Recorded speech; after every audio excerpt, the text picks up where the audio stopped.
Shalom, shalom. Before I get this lesson started, I want to give all praises and glory and honor to Yahweh, B'Hashem Yahawashi, B'Hashem Rakakodash, and I want to give double honors to the elders and the apostles of the great millstone of whom I learned from, and a shalom to the hopefully elect men taking this truth to the four corners of the earth, bidding the elect of Yahshua to the marriage supper of the Lamb, who is Yahawashi. Just a really quick story. I want to go into John 13 and pull something out that I've been meditating on. I was like, wow, there's some parallels here. John 13. Let me take a photo of this real quick for that top line. I'm going to read it really fast. John 13 verses 20. I'm going to read it down. Verily, verily, I say unto you, he that receiveth whomsoever I send receiveth me, and he that receiveth me receiveth him that sent me. When Yahawashi had that said this, he was troubled in spirit, and testified and said, Verily, verily, I say unto you, that one of you shall betray me. Then the disciples looked one on another, doubting of whom he spake. Now look at this. This is the point. This is what I want to point out. Verse 23. Now there was leaning on Yahawashi's bosom one of his disciples, and we know that this was the apostle / prophet John, right? The apostle who was given the revelation of Yahawashi in the book of the revelation of Yahawashi. So we know he's a prophet because of the level of just outpouring in that book, the book of the revelation of Yahawashi. So then that's who's leaning on his chest.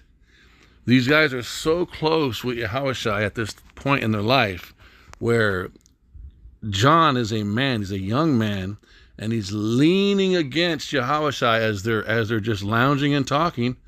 They're having basically a camp, but they're so close that he's able to place his head, you guys, on the breast, on the chest portion of Yahawashi, and it's not considered to be unusual. Yahawashi isn't jerking away from him thinking it's weird. John's not being perverse. This is how close they are. And Peter, look at this, verse 24. Simon Peter therefore beckoned to him that he should ask who it was and who it should be of whom he spake. Now, I'm going to stop again.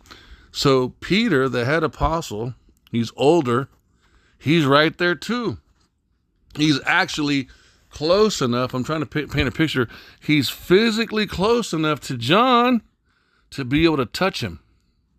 So it's obvious. We can see that Peter can see John laying down up against Yahawashi. Yahawashi's chilling, talking. He's speaking. He's teaching, right? He's actually revealing something very intense right now. And while he's revealing this very intense situation about being betrayed by one of the 12, the apostle John, who is a prophet, is leaning on him, literally touching him, like laying up on him. And Peter's right there, and there's no schism. There's no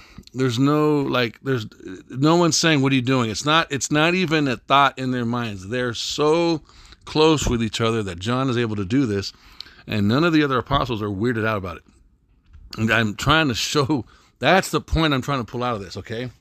So then he goes on, so Peter beckons, okay, verse 24. So Simon Peter therefore beckons to him that he should ask who it should be of whom he spake. And verse 25, and then lying on Yahawashi's breast. Verse 25, it's written, the Spirit wrote this down.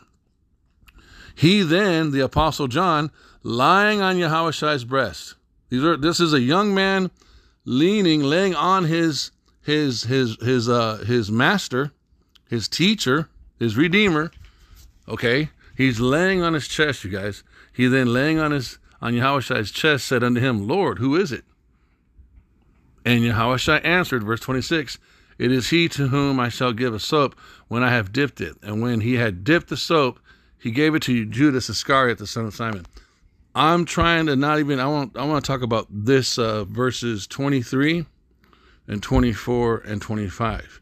That there's this right here, Yahawashi. Who is Yahawashi? He's the high priest. What does the high priest wear when he goes into the Holy of Holies before the Most High? What does a high priest wear at the right hand of the Most High when he's interceding? He wears the high priest's garment, correct? What's the portion of that garment? The 4 rows mentioned in Wisdom of Solomon. Look at this. Just want to show some of this. It's amazing. I hope I do a good job. Okay, here we go. Wisdom of Solomon 18:24. For in the long garment was the whole world. We know that the world is talking about Yasharallah. It's talking about Zion. It's talking about the 12 tribes of Israel.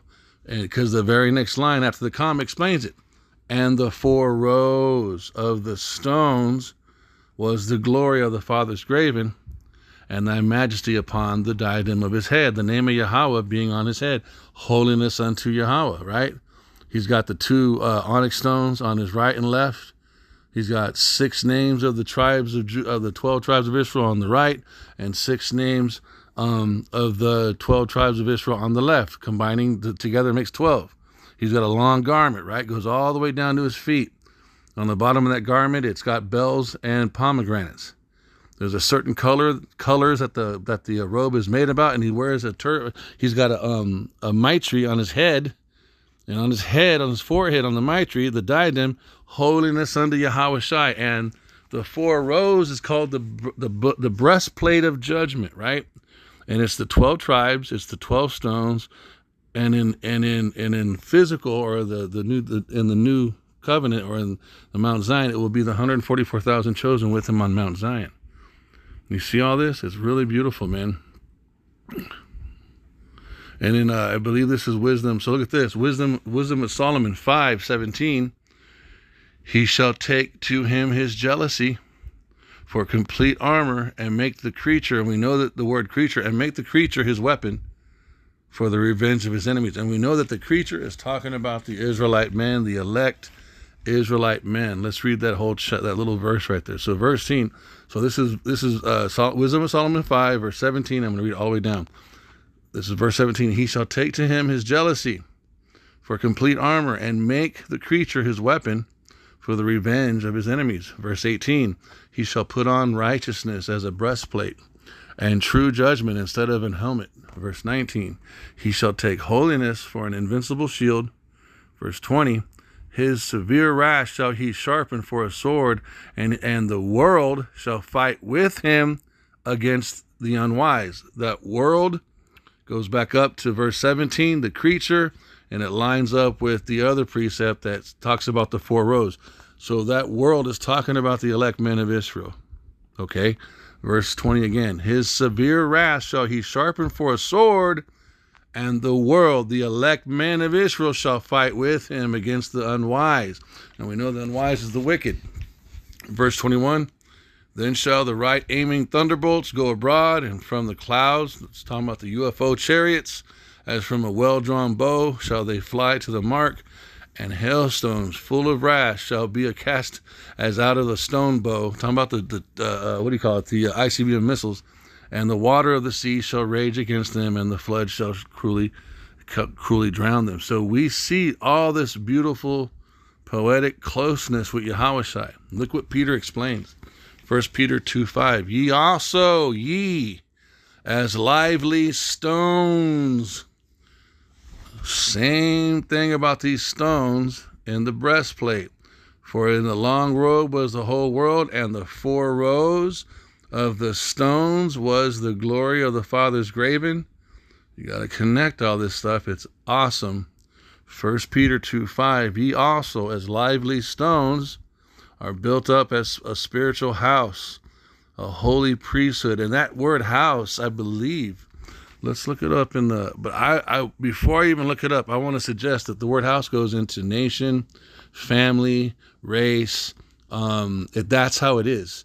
It's seed line, nation, and then eventually becomes a rulership. But let's for the sake of edification, let's go in the blue letter. 1 Peter 2:5. 1 Peter 2:5, just to be on the safe side. But that is what it means. 1 Peter 2:5. I just don't know what it's going to say here. But the house of Jacob, what's the house of Jacob, you know? So let's go here. Boom. This is what it says. The Strong's G 3624. Oikos. Oikos. Okay, so the first definition is a house. Second, an inhabited house or home. B, any building, whatever, of a place, of a palace, the house of the power of the Most High, the tabernacle, any dwelling place of the human body, as the abode of demons that possess it. I know that's talking about when Yahawashi cast the demon out. Of tents and huts, and later of the nests, stalls, lairs of animals, the place where one has fixed his residence, one's settled abode, domicile, the inhabitants of a house, all the persons forming one family, a household. That's really what I'm going for. The family of God. So it goes into your Israelites of the Christian church. You know that's talking about the real church, not the Christian church, but the actual seed line of the church of the Old Testament and New Testaments. Stock, family, descendants of one. There goes your seed line. That's what I was trying to go into. So the house means nation or race, which then becomes a rulership, a government, right? So ye also, as lively stones, are built up a spiritual house and holy priesthood to offer up spiritual sacrifices acceptable to the Most High by Yahawashi HaMashiach. Let's look at this next one. This is Paul, the Apostle Paul. And ye are built up, the foundation of the apostles, and ye are built upon, Salakia, the foundation of the apostles and the prophets. It's very awesome, very key. The prophets, Yahawashi HaMashiach himself being the chief cornerstone. Now remember, so Yahawashi is the rock of our salvation. He is the chief cornerstone. He is the elect stone laid in Zion.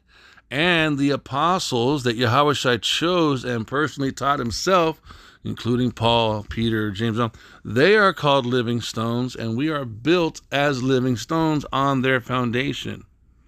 Can you guys see all of that? So I want to go back to this, and this is very beautiful, man. So go back down to John 13. When Yahawashi is speaking, he's laying down, right? He's with his stones.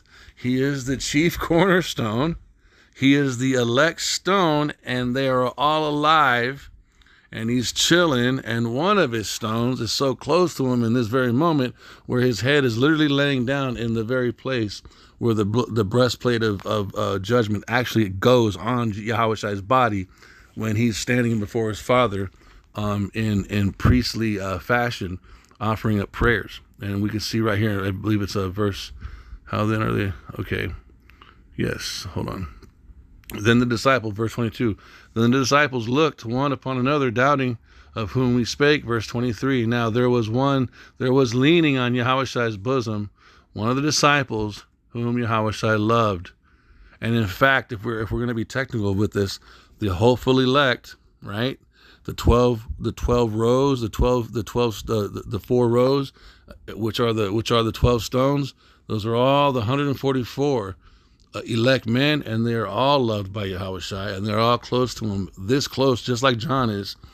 Technically, we can't see it all, but this is a type and shadow of what that is. Verse 23. Now there was leaning on Yahawashi's bosom one of his disciples whom Yahawashi loved. Verse 24. Simon Peter therefore beckoned to him that he should ask who it should be of whom he spake. Verse 25. Then he lying on Yahawashi's breast said unto him, who is it, Lord? And you can look. This is powerful. Asking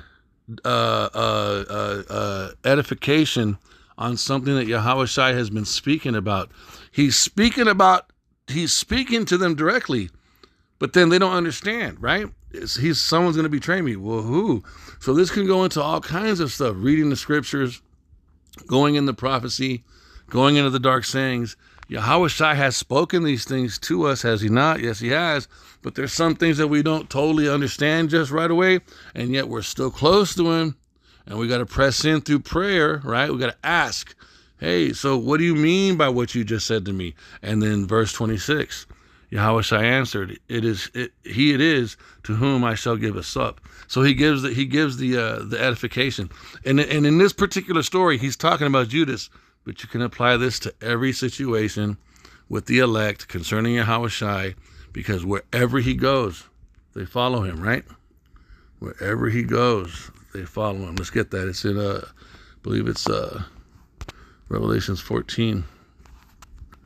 And I'll be done. I just wanted to, I saw this stuff. I was like, man, like, hold up. You know what? Hold on. There's also something else I wanted to show, because because it also says he's the testimony. The testimony of Yahawashi is the spirit of prophecy, right? And so that means the prophets are very connected to Yahawashi. So look, and I look. So this is Revelations 14:1. I'm going to read it down, verse 1. And I looked, and lo, a lamb stood on the Mount Zion. So Mount Zion is that temple. It's that rulership. It's that government, right? Well, it's the memorial. Let me say that. The men and Yahawashi and the Most High are the temple. And I looked, and lo, a lamb stood on the Mount Zion, and with him 144,000, having his Father's name written in their foreheads. And I heard a voice from heaven as the voice of many waters. And that goes into the doctrine and the wisdom and knowledge and understanding of that doctrine. And as the voice of a great thunder, and I heard the voice of harpers harping with their harps. And they sung, as it were, a new song before the throne and before the four beasts and the elders. And no man could learn that song but the 144,000, which were redeemed from the earth. These are they which were not defiled with women. And this is not talking about actual women, wives, or concubines. This is talking about doctrines, philosophies. And when you're as close as you see the apostles, when you're as close as John the apostle, who is a prophet, and Peter, who is an apostle and who is a prophet, when you are as close as these men who are what? They're living stones. And what is Yahawashi? He is the chief cornerstone. When you are as close as you are, as these guys are to Yahawashi, like we see in this verse right here. Now there was one leaning on Yahawashi. He's leaning on Yahawashi. Verse 12, and he lying on Yahawashi.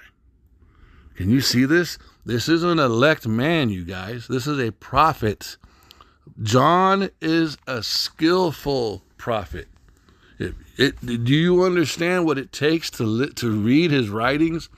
You need the Spirit to read his writings, because the Spirit intentionally made him bounce all over the place when he wrote Revelations, because it needed to be sealed for some days, for some time, to be hidden from the rest of the world, so that only the elect, when the elect when it was time for the elect to wake up, that they would be able to go through those dark sayings and open them up. And John is the one who wrote that. And look at him in verse 23 and in verse 25. In verse 23, he's leaning on Yahawashi as a young. He's also acting like a youthful man. And he's doing this in front of other prophets. And the other apostles are not laughing at him. They're right there too. You got to see the deep, deep, intimate closeness of this community of men. And verse 25, he then lying on Yahawashi's breast saith unto him, Lord, who is it? Now we know Yahawashi answered this simple question in verse 13. But we also know that this entire book right here, Yahawashi gave this book to John to write later. All 20. Dude, there's 20. How many chapters are there in Revelation? There's 22 chapters. John wrote all this, and we know how deep this book goes, man. And what was John doing? He's leaning and laying on Yahawashi. And when you are leaning and laying on Yahawashi, don't get it twisted. Don't make it nasty. You do not, or you're able to perform, verse 4. These are they which are not defiled with women. Talking about the philosophies of the heathen, the philosophies of Esau, Edom, the wicked.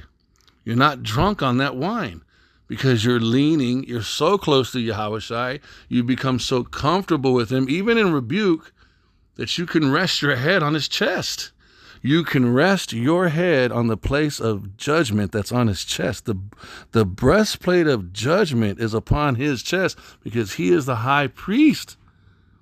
Verse 4, these are they which were not defiled with women, for they are virgins. These are they which follow, lean, lay upon the Lamb on his chest in the place of judgment. They're so close to Yahawashi, man. It's not even about, it's yes, judge me, but I want to be close to you. These are they which follow the Lamb whithersoever he goeth. These were redeemed from among men, being the first fruits unto the Most High and unto the Lamb. You see that? So we have to learn to get like this, man, to get so close to him.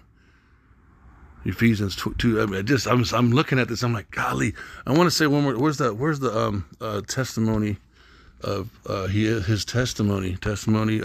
Spirit of prophecy. Spirit of prophecy. Look at this, man. Prophecy. Okay, that's it. So look, and I fell at his feet to worship him. So this is John now. So John is getting such a heavy download from the angel. He's just like, he's having a human experience, man. And he's like, whoa.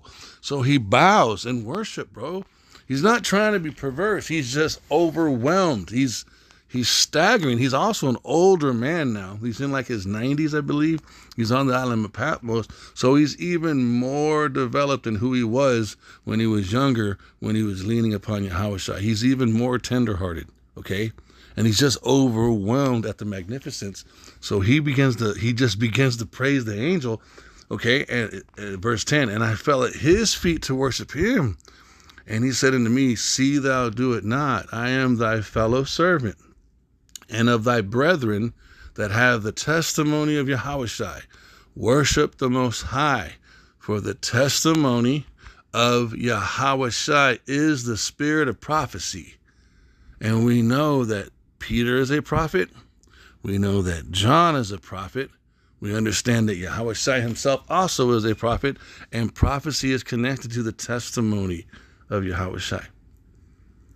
So I just want to stop with that. I don't want to go too far with this.